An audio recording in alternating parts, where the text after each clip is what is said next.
We're in 1 Samuel chapter 11, and if you've got a Bible, why don't you pick that open? If you haven't, the text will be on the screen, but I'm just going to ask you to complete the hymn.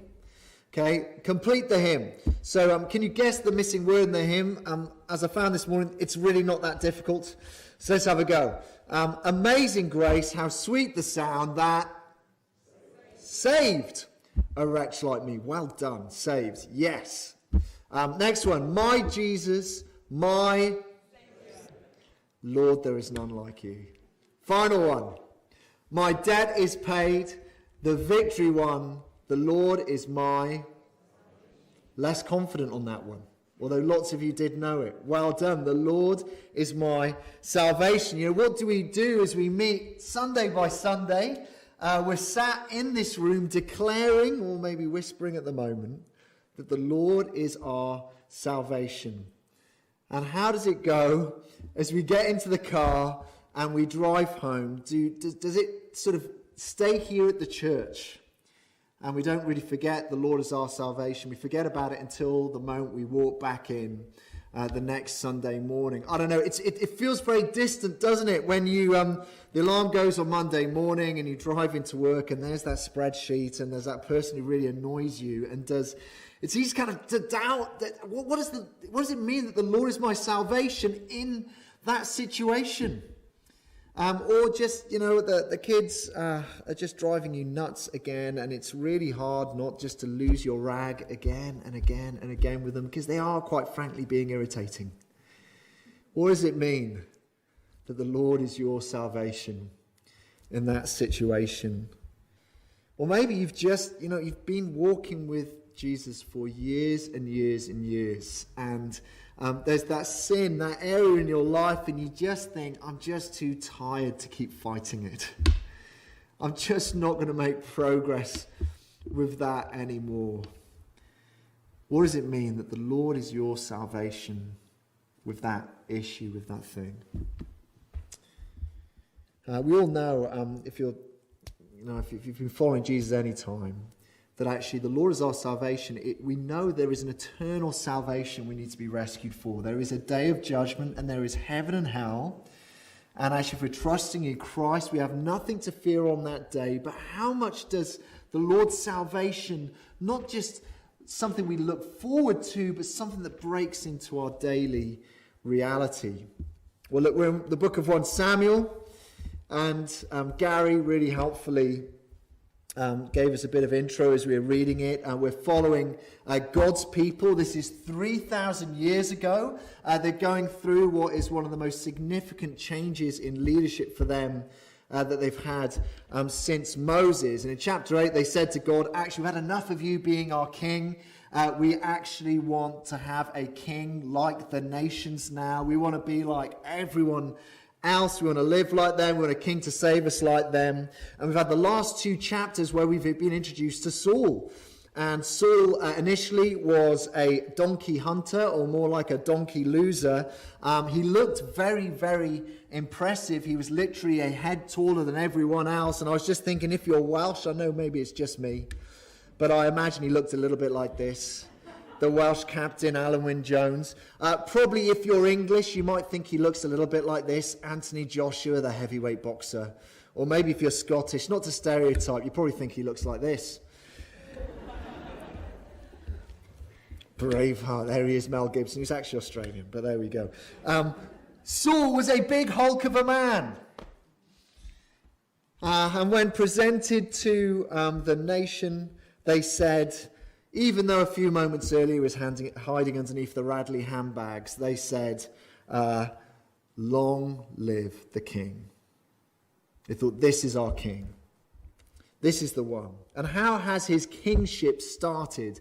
Well, let me tell you, he's hardly hit the ground running.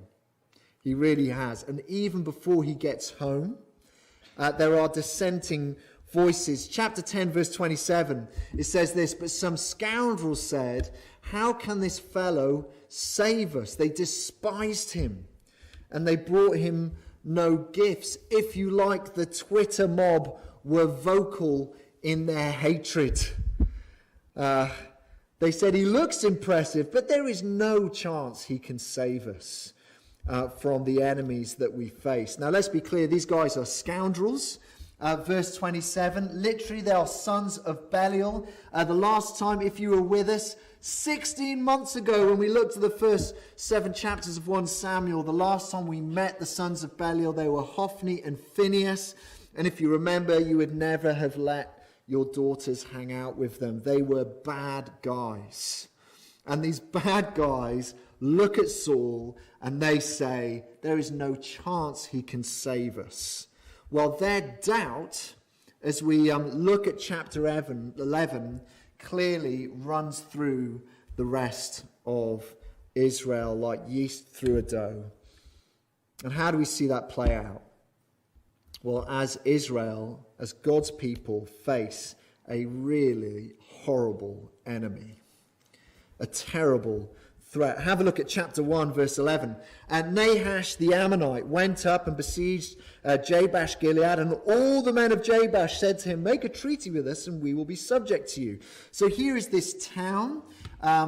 If you have a look at the map, and if you're in church, you're going to have to get your binoculars out. I should have done what Kieran did a few weeks ago and put some big arrows on my PowerPoint. I'm really sorry I didn't. But Jabesh Gilead, if you're looking at the top of the map, it's to the right.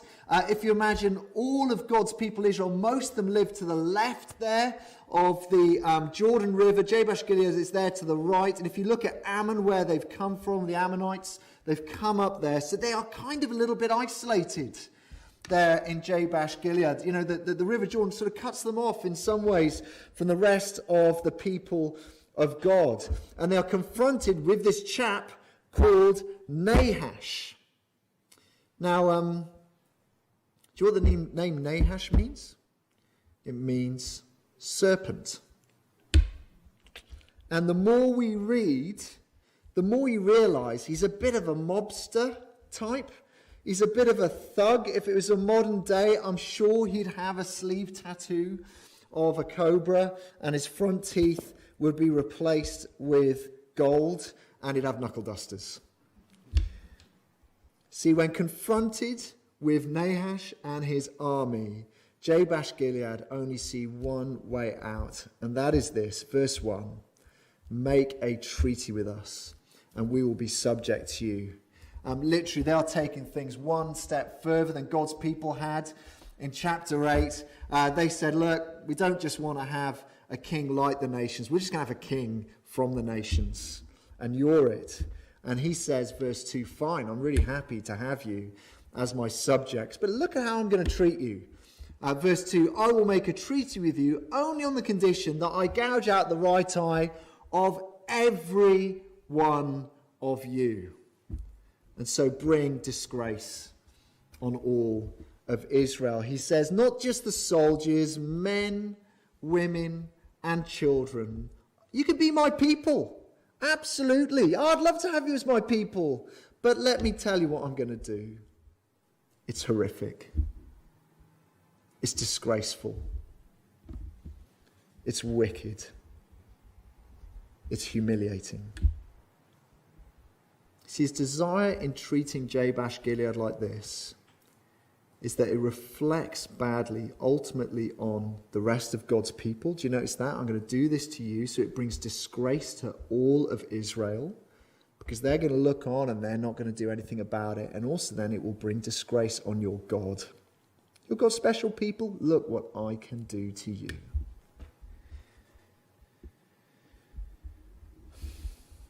Chapter and verse 3, what do the elders say to him?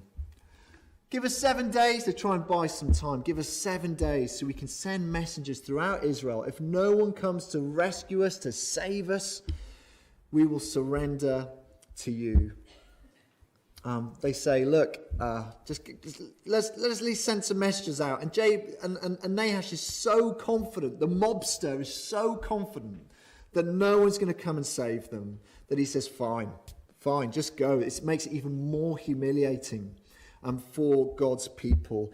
And just imagine what it would have felt like to have lived in that city in those 7 days. As they would have heard probably knives being sharpened by this army, as they might have gone to the city walls and looked out and seen the knives glinting in the sunlight. And just imagine what it'd be like for this army to burst in and to burst in your house as your wife is taken and a knife is plunged in her eye and you're crying for mercy, not my daughter. And they do the same again. And it's the last thing you see with your eyes. They plunge it into yours. It's horrendous. We're meant to look on this and say, this is wicked use of oppressive power. It is appalling. But there's something else to notice here. God's people clearly have no confidence in Saul. Right? They have no confidence in Saul. So notice what the elders say in verse 3. Okay, they don't say, we're going to send messengers to Saul. Because do you know what? A few months ago, we had this big shindig, and this guy who looked like Anthony Joshua, he turned up, and we all said, you're the king now, and so he's going to come and rescue us. They don't say that. They say, we're just going to send messengers out to all of Israel, hoping someone might come. Verse 4, what happens next? The messengers came to Gibeah of Saul. So they actually came to his hometown. There's a historic link between Gibeah and Jabesh Gilead. You can read up about it if you want. It's in Judges 19 through to 21. It's an utterly horrific story. That's a side point. You can have a look at that in your own time. But they go to Gibeah of Saul and reported these terms to Saul. No, it's to the people. They're not saying, look, where's Saul? Saul needs to hear about it. They just tell the people. And what do the people do as they hear what's going to happen to Jabesh Gilead? They're not saying, we know the man for this, let's get Saul. No, what do? They wept. They think this is so horrific. There is no one who could save them from this enemy. There is absolutely no hope at all. And where is Saul when all this is happening? Verse 5. Where is he? Look at this. Verse 5, Saul was returning. He's farming. He's returning from the fields behind his oxen. And he's going, what's wrong with everyone? Why is everyone weeping? See, when faced with this horrendous enemy, no one in Israel thinks Saul is the answer. They all doubt him. They all doubt his position. They all doubt his power. And it's just worth us just pausing here a moment and thinking, okay, that's their situation. What does that mean for us here 3,000 years on? Now, look, I'm going to take you through a little bit of working here, a little bit of my working to sort of help us understand how do we bring that from there to what it means for us today. And one of the ways that sometimes we read the Old Testament wrongly is we think we are meant to be like the big characters we meet. So last week, if you were here or you're listening online, you would have known that Saul, you could say, well, we're meant to be a bit like Saul. Maybe we can be a bit like Saul. Saul had this really clear calling from God, but when it came to the crunch, he hid away in the bags. And maybe you've got a really clear calling from God, and are you hiding in the bags from what God is calling you to do? That is not what God was teaching us last week from the text. You see, when you meet these big heroes, David and Moses and Abraham, we're not really meant to think, well, we are like them. No, they reflect in a small way something of what Jesus is going to come and do for his people. Who are we in this text? We are like the people of Israel. We are the ones who are terrified, doubting a saviour and thinking, who's going to save us? We are the ones who are completely lost. And often these big heroes, either they reflect the glory of Jesus in some ways. Maybe some of the way they act actually doesn't reflect Jesus, and we think, well, we're so thankful Jesus doesn't save his people like that. The technical term is typology. You may have come across that. Typology, you can use it in really crazy ways. It has to be constrained. So we could be saying, wow, chapter 9, there's lots of donkeys. Let me tell you, they point forward to a great donkey that Mary rides on the way. No, let's sing Little Donkey. No, that's wrong. That's the wrong way of using it. But in a really constrained way, it does point us forward to the way that teach us something about Jesus and the way he is going to save us. And I think in today's passage, we also get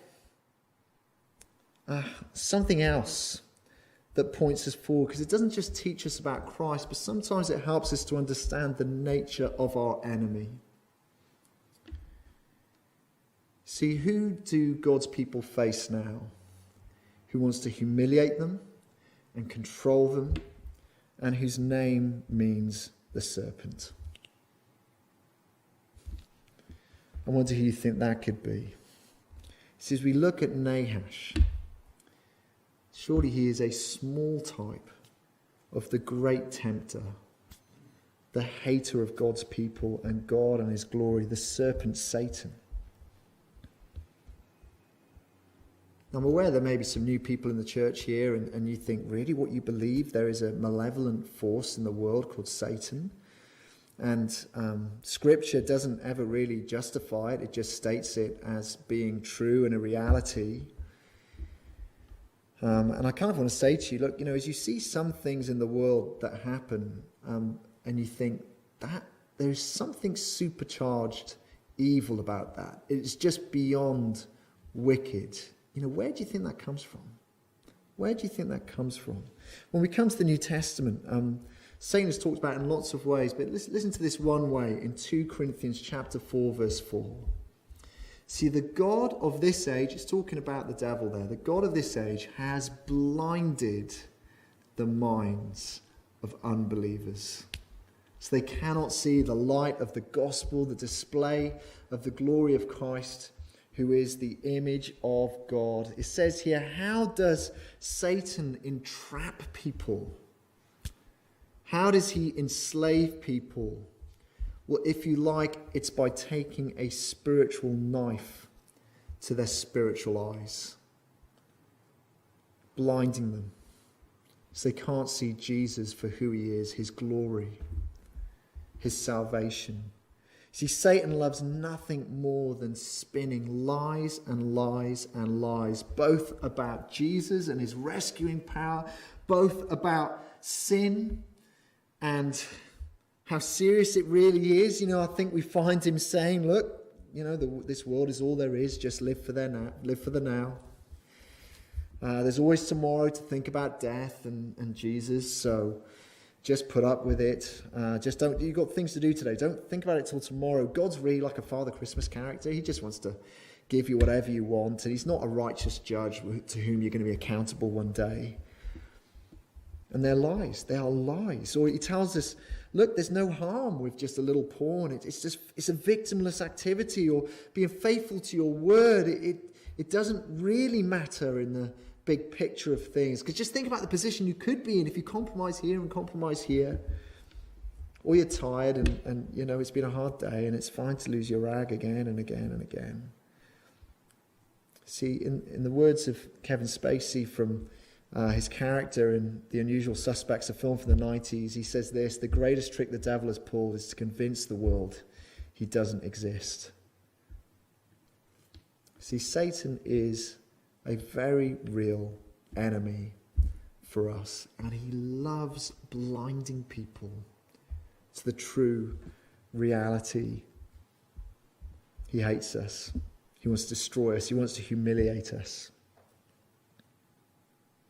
So going back into the text, there's a real enemy, but also there is a real victory in verses. There's a real saviour in verses 6 to 11. We've met Saul up to this point. He's been lackluster, hasn't he? He's been a looker, but lackluster. When commissioned to lead God's people, as we saw in verse 5, what was he being led by? He was being led by the oxen. You're meant to be leading God's people, not being led by some oxen. And we're thinking, can this guy really save God's people? Well, what makes the difference? Verse 6, let me read it to you. When Saul heard the words, the Spirit of God came powerfully upon him, and he burned with anger. What makes the difference for Saul? God does.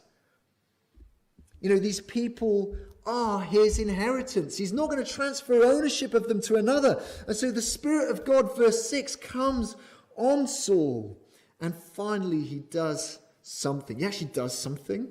He gets angry, righteously angry. Verse 7, he takes the pair of oxen, he cuts them into pieces. He sent out the pieces by messengers throughout Israel proclaiming, this is what will be done to the oxen of anyone. This is what's going to happen to your oxen if you don't come and follow Saul and Samuel. I imagine at the start of verse 7, those donkeys were pretty pleased he was rubbish at catching them.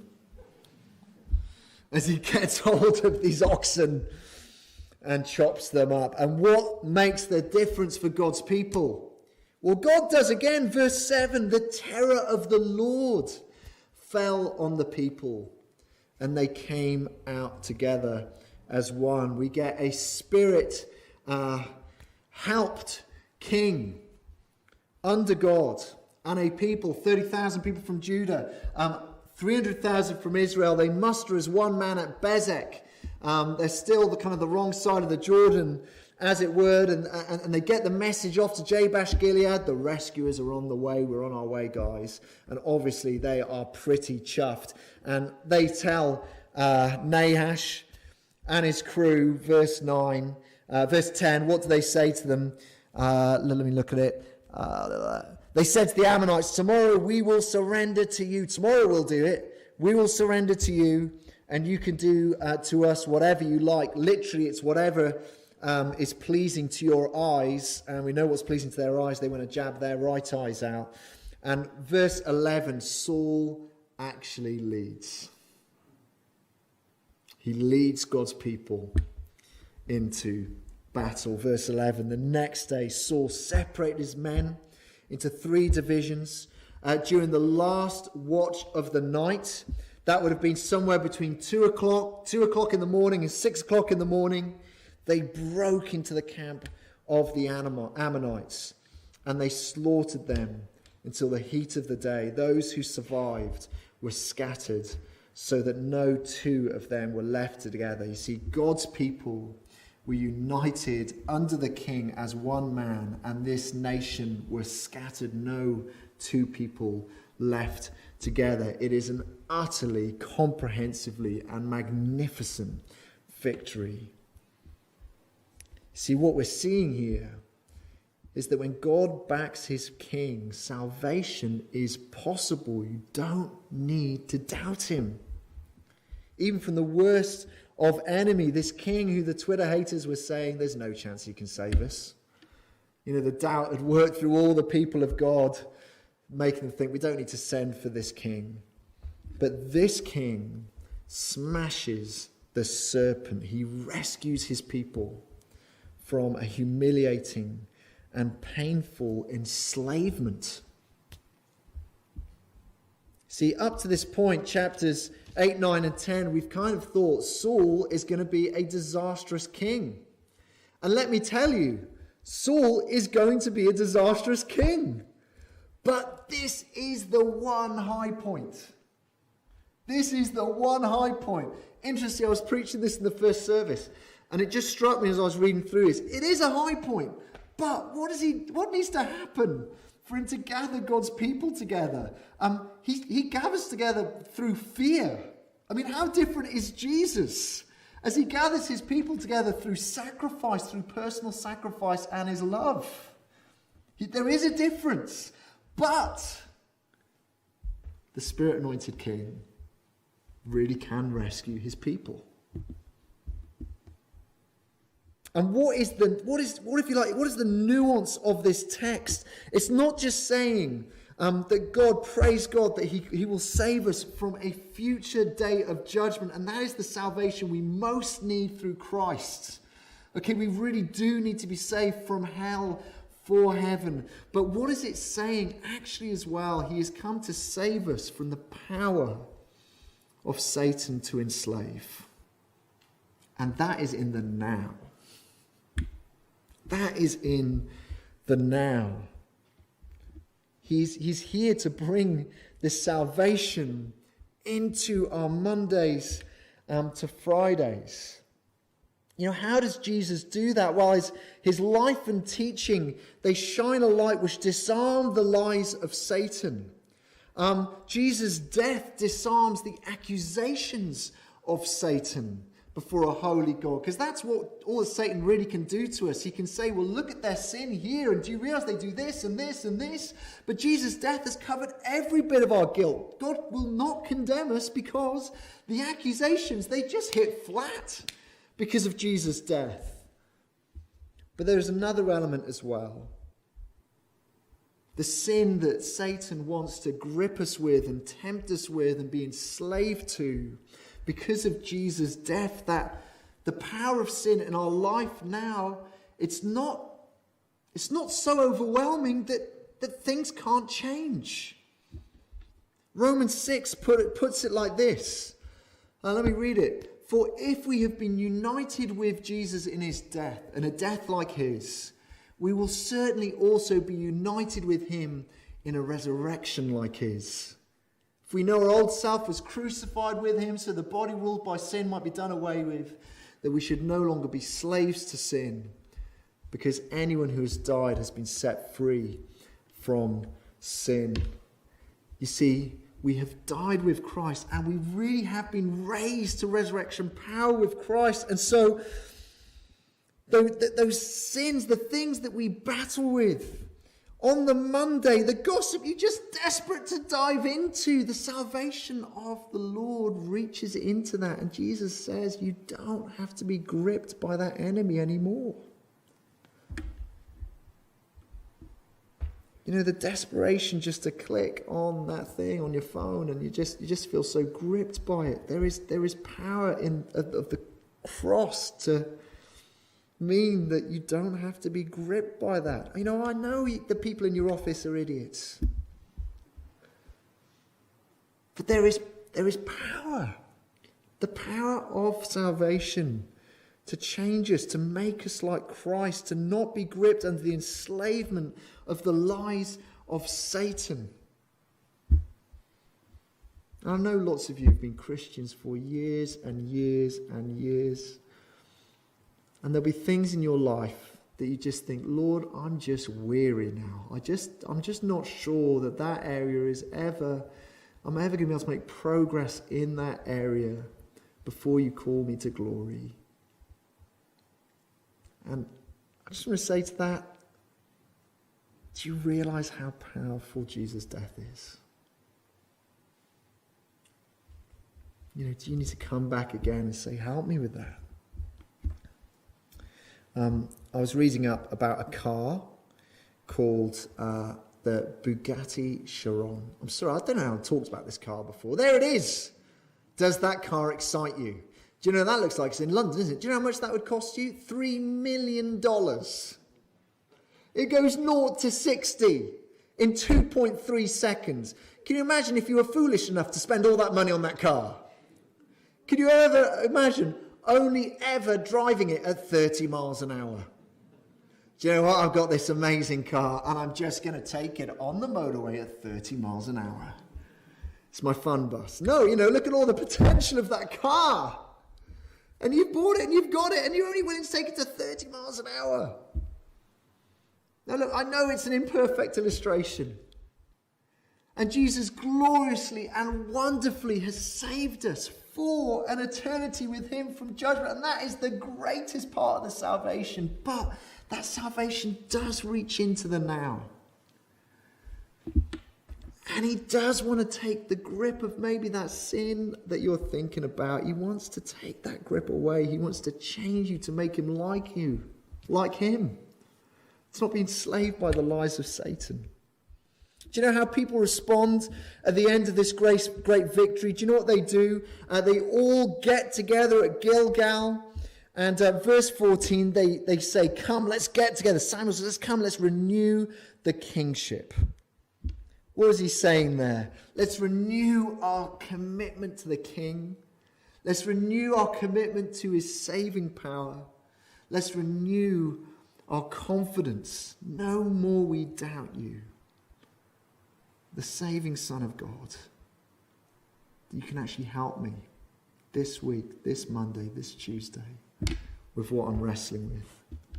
Let's just bow our heads a moment. And I'm just going to give you a moment in the quietness of your hearts just to think, is there some area the Lord is laying on your heart right now? It may be the lies of Satan about the goodness of God.